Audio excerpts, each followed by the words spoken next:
கிறிஸ்துவுக்குள் மிகவும் பிரியமானவர்களே, அன்பின் ஆண்டவரும் அருமை இரட்சகருமாகிய இயேசு கிறிஸ்துவின் நல்ல நாமத்தினாலே உங்கள் அனைவரையும் அன்போடு வாழ்த்துகிறேன்.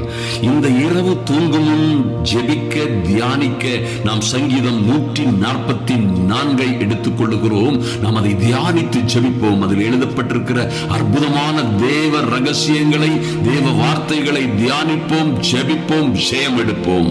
என் அன்பு சகோதர சகோதரிகளே, இன்றும் பாருங்கள், ஒரு அற்புதமான தாவீதின் வாழ்க்கையிலே பாருங்கள், அவரை சுற்றிலும் இருந்த கர்த்தர் அந்த அற்புதமான மனிதன் மீது, அந்த இளைஞன் மீது வைத்திருந்த பெரிய தரிசனம், அற்புதமான அதிசயமான தரிசனம், மகா உயர்வும் உன்னதமுமானது.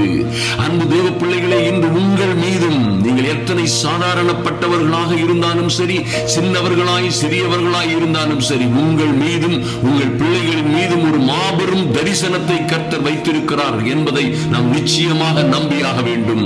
இந்த அற்புதமான மனிதனுக்கும் பாருங்கள், அவனுக்கு கர்த்தர் கொடுத்த அற்புதமான தரிசனங்கள், அவன் மீது வைத்த அழைப்பு, அவன் மீது வைத்த கர்த்தருடைய மகா பெரிதான நோக்கத்திற்கு இடையிலே அந்த மனிதன் பட்ட பாடுகள், துரத்தப்பட்ட, தேடப்பட்ட, ஒடுக்கப்பட்ட, துரத்தி அடிக்கப்பட்ட, பல்வேறு இடங்களிலே மரணத்துக்கும் அவருக்கும் ஒரு அடி மாத்திரம் இருக்கிற அளவிலே பல்வேறு சூழ்நிலைகள். சொந்த மனைவியின் தகப்பனாரே சவுலே அவருக்கு விரோதமாக என்ன செய்கிறாரு? போராடுகிறார். அவரை கொன்றே ஆக வேண்டும் என்று துடிக்கிறார்.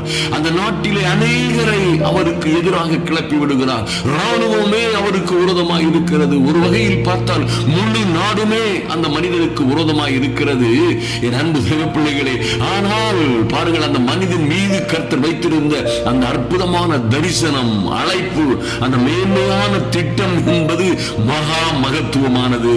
அவர் பட்ட பாடுகளுக்கும் துன்பங்களுக்கும் துயரங்களுக்கும் எவ்வகையிலும் அது ஈடானதல்ல என்பதை நாம் கண்டுபிடிக்க முடியும். அதுபோலவே இன்று தேவ சமூகத்தில் வந்திருக்கிற என் அன்பு சகோதர சகோதரிகளே, உங்கள் மீதும் கர்த்தர் வைத்திருக்கிற அந்த மகத்துவமான உன்னதமான திட்டங்கள், யோசனைகள், அவர் உங்களுக்கு வைத்திருக்கிற மகிமையான கிருபைகளை பெற்றுக் கொள்ளுகிற அந்த வழியிலே நீங்களும் பல்வேறு உபத்திரவங்களை, சோதனைகளை சகிக்கிறீர்கள், பொறுமையோடு சகிக்கிறீர்கள். நிச்சயமாய் தாவீது பெற்றுக் கொண்டது போல ஒரு யோசேப்பு பல்வேறு சூழ்நிலைகளை கடந்து சென்று இறுதியிலே பெற்ற ஒரு மகா பெரிய அற்புதமும் அதிசயமுமான ரட்சிப்பை போல, ஒருவேளை ஒரு தானியல் அடிமையாக பிடித்து வரப்பட்ட அந்த இளைஞன் எத்தனையோ யோசனைகளும் அவனை வருத்தி இருக்கும், அவனை பயமுறுத்தி இருக்கலாம், அவனுடைய விசுவாசத்தை குழப்பி இருக்கலாம், அவனுடைய தைரியத்தை ஒருவேளை அசைத்திருக்கலாம், அசைப்பது போல் வந்திருக்கலாம். ஆனாலும் அவன் திடனாய்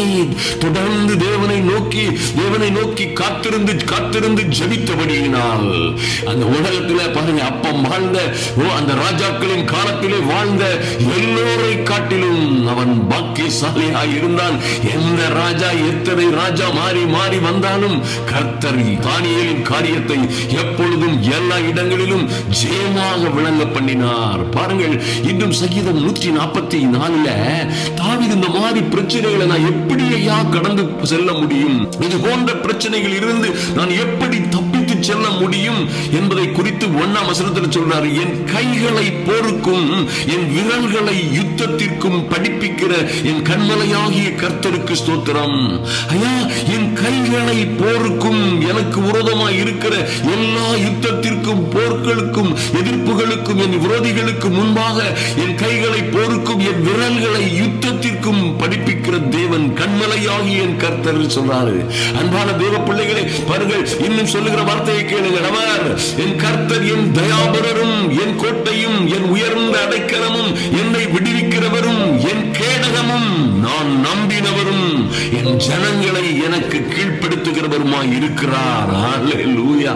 அவர் படிப்புகிறார்னு சொல்லிட்டு அந்த சொன்ன வாயோட உடனடியாய் அவர் அறிக்கை பண்ணுகிற அற்புதமான அறிக்கையை பாருங்கள். அன்பு சகோதர சகோதரிகளை, உங்களையும் என்னையும் கூட இந்த ஆவிக்குரிய வாழ்க்கையிலே நாம் கடந்து வருகிற பொழுதெல்லாம், நமக்கு எதிராக வருகிற இந்த பிரச்சனைகளில் இருந்தெல்லாம் நாம் ஜெயம் கொள்ளுவதற்கு, ஐயா, நீங்கள் ஜெயம் கொள்ளுவதற்கு நீங்களும் நானும் இந்த ஆவிக்குரிய யுத்தத்தில் இருக்கிறோம் என்பதை மறந்து விடாதிருங்கள். இந்த ஆவிக்குரிய யுத்தம் உங்களுக்கு விரோதமாய் வருகிற எல்லா சதி சூனியங்கள், எல்லா விதமான சதிகள், எல்லா விதமான மனிதனுடைய தந்திரங்கள், சூழ்ச்சிகள், எல்லா விதமான அதிகாரங்கள், துரைத்தனங்கள் எல்லாவற்றிலும் இருந்து நீங்கள் ஜெயம் எடுப்பதற்காக நிச்சயமாய் நீங்கள் செய்ய வேண்டிய ஒரு காரியம் இருக்குது. உங்க கைகள் போருக்கும் உங்கள் விரல்கள் யுத்தத்திற்கும் படிப்பிக்கப்பட வேண்டும். நன்றாக கவனியுங்கள். ஒரு அத்தியாயத்தில் இதை குறித்து நாம் தியானித்தோம். அருமையான தேவ பிள்ளைகளே, நிச்சயமாய் இந்த யுத்தங்களிலே எப்படி ஜெயம் எடுக்க வேண்டும் என்று அறிந்து கொண்டீர்களே ஆனால் நீங்க சொல்லுவீங்க, நிச்சயமாய் கர்த்தாவே நீரே என் தயாபரரும் என் கோட்டையும், எந்த ஆபத்து, எந்த கொடுமை, எந்த துன்பங்கள் எனக்கு இருந்தாலும் சரி, எனக்கு தயாபரர் ஒருவர் இருக்கிறார். ஐயா, நான் ஓடி ஒளியக்கூடிய தஞ்சம் புகக்கூடிய என் கோட்டை இருக்கிறது. எனக்கு ஒரு உயர்ந்த அடைக்கலம் இருக்கிறது. எத்தனை பிரச்சனைகள், ஆபத்துகள், துன்பங்கள் என்னை துரத்தினாலும் என்ன, எனக்கு ஒரு உயர்ந்த அடைக்கலமாய் என் தேவன் இருக்கிறார். அவரே என்னை விடுவிக்கிறவரும் என் கேடகமுமாய் இருக்கிறார். நான் நம்பினவரும் மாத்திரமல்ல, என் ஜனங்களை எனக்கு கீழ்ப்படுத்துகிறவருமாய், எனக்கு விரோதமாய் இருக்கிற ஜனங்கள், எனக்கு விரோதமாய் கொக்கரிக்கிறவர்கள், எனக்கு துரோகம் பண்ணுகிறவர்கள், என்னை கைவிட்டு போனவர்கள், என்னை அநியாயமாய் என்னை அடக்கினவர்கள், ஒடுக்கினவர்கள், என்னை அவமானமாய் நடத்தினவர்கள், அல்லது எனக்கு விரோதமாய் இருக்கிற எல்லா பிரச்சனைகளையும், எனக்கு விரோதமாய் வந்த கடன்கள், கஷ்டங்கள், துன்பங்கள், உபத்திரவங்கள் எல்லாவற்றையும் எனக்கு கீழ்ப்படுத்துகிறவருமாய் இருக்கிறார். எப்படி நீ எத்தனை பேர் அப்படி சொல்ல முடியும்? என் அன்பு தேவ பிள்ளைகளே, பாருங்கள், கர்த்தருடைய வார்த்தை இன்னும் சொல்லுகிறது. அவர் சொல்றார், கர்த்தாவே நீர் உமது வானங்களை தாழ்த்தி இறங்கி பர்வதங்கள் புகையும்படி அவர்களை தொடும். Mighty God. Hallelujah. கர்த்தர் எவ்வளவு நல்லவர். நீங்களும் நானும் இப்படி சொல்ல வேண்டும். அருமையான தேவ பிள்ளைகளே, அந்த பர்வதத்தை பார்த்து நீங்கள் பேச வேண்டும். உங்களுக்கு விரோதமாக முளைத்துவிட்ட உங்கள் வீட்டிலோ, உங்கள் வாழ்க்கையிலோ, உங்கள் சொந்த ஜீவிதத்திலோ அல்லது உங்கள் சரீரத்திலோ முளைத்துவிட்ட இந்த பொல்லாத விஷச்செடியை, இந்த அத்தி மரத்தை பார்த்து நீங்கள் சொல்ல வேண்டும், இவ்விடம் விட்டு பிடிக்கப்படு இயேசுவின் நாமத்தினாலே என்று நீங்கள் யுத்தம் பண்ண படித்துக் கொள்ள வேண்டும். அருமையான தேவ பிள்ளைகளே, மின்னல்களை வரவிட்டு சத்துருக்களை சிதறடியும், உமது அம்புகளை எய்து அவர்களை கலங்கடியும். உயரத்தில் இருந்து உமது கரத்தை நீட்டி ஜல பிரவாகத்திற்கு என்னை விலக்கி ரட்சியும் கர்த்தாவே. ஓ க்ளோரி! எத்தனை ஒரு அற்புதமான காரியத்தை எப்படி பிரேயர் பண்றார் பாருங்க. ஆபத்து காலத்துல ஐயா, பிரச்சனைகள் சூழ்ந்திருக்கும் பொழுது, விரோதிகள் சூழ்ந்திருக்கும் பொழுது, வழக்கும் பம்பும் சூனியமும் சதியும் உங்களை சூழ்ந்திருக்கும் பொழுது நீங்கள் ஜெபிக்க வேண்டிய லட்சணத்தை அறிந்து கொள்ளுங்கள். அருமையான தேவ பிள்ளைகளே, நன்றாக மறுபடியும் கவனியுங்கள்.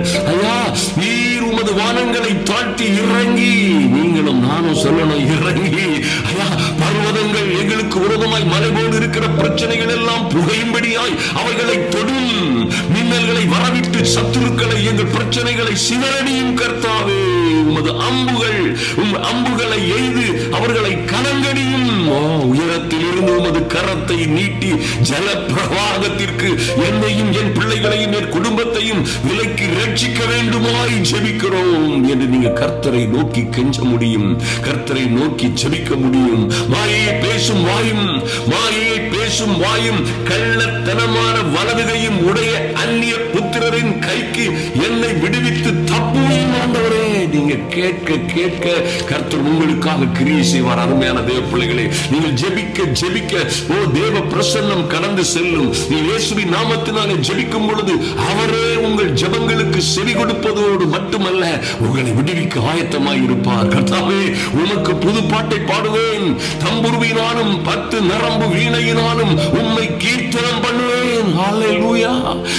நீரே ராஜாக்களுக்கு ஜெயத்தை தந்து எங்களுக்கும் என் அன்பு சகோதர சகோதரிகளுக்கும் மாத்திரமல்ல, நீரே ராஜாக்களுக்கு ஜெயத்தை தந்து உமது அடியானாகிய தாவீதை பொல்லாத பட்டயத்திற்கு தப்புவிக்கிறவர். ஓ என் அன்பு சகோதர சகோதரிகளே, ஐயா, நீரே எங்களை எல்லா சத்துருக்களின் வஞ்சனைகளுக்கும் சூதுகளுக்கும் தப்புவிக்கிறவர். நீரே எங்களுக்கு ஜெயத்தை தருகிறவர் என்று சொல்லுங்கள். உமது அடியாராகிய எங்களை பொல்லாத பட்டயத்திற்கு தப்புவிக்கிறவரும் நீரே. ஹல்லேலூயா! Thank you Lord. நீங்க சொல்ல முடியும். அருமையான தேவ பிள்ளைகளே, அப்படியாய் சொல்லும் பொழுது, அப்படியாய் நீங்கள் ஜெபிக்கும் பொழுது 12ஆம் வசனத்திலே சொல்லப்பட்டிருக்கிறது, அப்பொழுது என்ன நடக்கும் பாருங்க. அப்பொழுது உங்கள் குமாரர்கள் இளமையில் ஓங்கி வளர்கிற விருட்ச கன்றுகளை போல வளருவார்கள். உபத்திரவங்கள், கடன்கள், துக்கங்கள், வருத்தங்கள் எல்லாம் உங்களை விட்டு ஓடி போன பிறகு, உங்க குடும்பத்தில் இருக்கிற பிரச்சனைகள், எந்த பிரச்சனையா இருக்கட்டும், எல்லா பிரச்சனைகளும் உங்களை விட்டு மாறி போன பிறகு உங்கள் குமாரர்கள் இளமையிலே ஓங்கி வளர்கிற விருட்சங்களை போல இருப்பார்கள். எங்கள் குமாரத்திகள் சித்திரம் தீர்த்த அரண்மனை மூளை கற்களை போல இருப்பார்கள். இத்தனை பிரச்சனையிலே எப்படி நிம்மதியாய் வாழ முடியும்?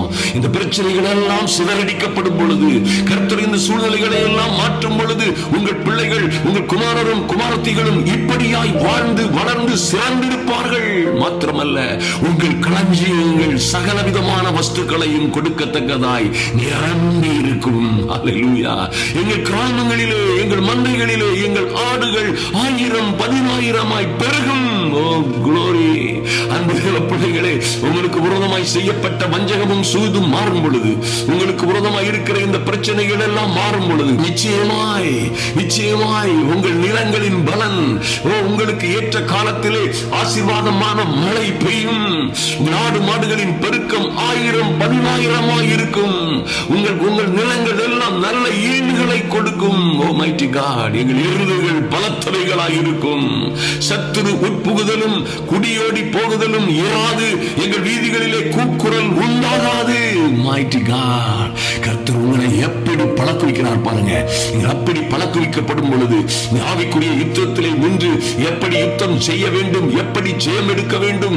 1 கோடி பேர் உங்களுக்கு விரோதமாக எழும்பி 1 கோடி பேரும் விழுந்து போனாலும் சரி, ஐயா, இந்த உலகத்திலே 1 கோடி பேர் அழிந்து இருக்கிற இடமறியாமல் போனாலும் சரி, அன்பான தேவ பிள்ளைகளே, நிச்சயமாய் உங்கள் பக்கத்தில் 1000 பேரும் உங்கள் வலது புறத்தில் 10,000 பேரும் விழுந்தாலும் அது உங்களை அணுகாது என்று சொன்ன அற்புதங்களின் ஆண்டவர் நிச்சயமாய் இவை எல்லாவற்றிலும் இருந்து உங்களை விடுவிப்பார். இப்படியாக நீங்கள் ஆசீர்வதிக்கப்படுவீர்கள். கடைசி வசனத்திலே எழுதப்பட்டிருக்கிறது, இவ்விதமான சீரை பெற்ற ஜனம் பாக்கியம் உள்ளது. கர்த்தரை தெய்வமாக கொண்டிருக்கிற ஜனம் பாக்கியம் உள்ளது. என் அன்பு சகோதர சகோதரிகளே, கர்த்தரையே தெய்வமாக கொண்ட இவ்விதமான சீரை பெற்ற நீங்கள் நிச்சயமாய் ஆசீர்வதிக்கப்பட்டவர்கள். நீங்களும் உங்கள் பிள்ளைகளுமாக எல்லாவற்றிலும் இருந்து விடுபட்டு நிச்சயமாய் ஆசீர்வதிக்கப்படுவீர்கள்.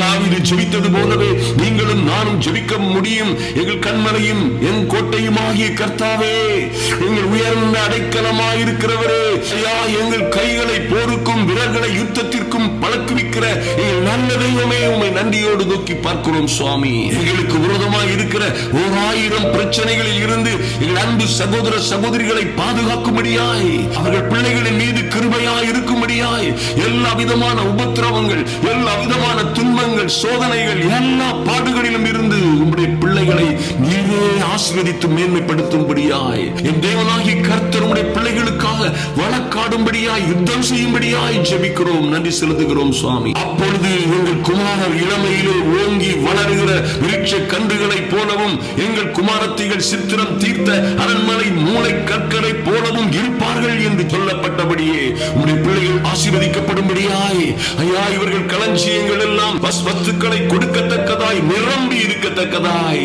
இவர்கள் கிராமங்களிலே இவர்கள் ஆடுகள் எல்லாம் 1000 10,000 பலுகும்படியாய், எருதுகள் பலத்தவைகளுமாய், சத்துரு உட்புகுதலும் குடியோடி போகுதலும் இராதபடி, இவர்கள் வீதியிலே கூக்குரலும் சத்தமும் உண்டாகாதபடி, என் தேவனாகிய கர்த்தர் உம்முடைய பிள்ளைகளை ஆசீர்வதித்து மேன்மைப்படுத்துவதற்காக நன்றி செலுத்துகிறோம் சுவாமி. இந்த இரவு வேளையிலே, ஜெப வேளையிலே வந்திருக்கிற என் அன்பு சகோதர சகோதரிகளை ஆசீர்வதித்து என் தேவனாகிய கர்த்தர் பெருக பண்ணும்படியாய், இவர்களை பார்க்கிறவர்கள், இவர்களை பார்க்கிறவர்களும் இவ்விதமான சீரை பெற்ற ஜனம் பாக்கியம் உள்ளது.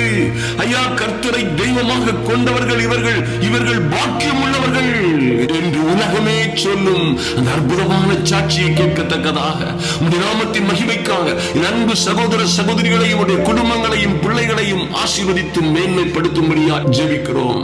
இரவிலே நல்ல நித்திரையை கொடுப்பீராக. நன்றி செலுத்துகிறோம் சுவாமி. நித்திரை இல்லாமல் கஷ்டப்படுகிற பிள்ளைகளுக்கு நல்ல சமாதானமான நித்திரையை கொடுப்பீராக.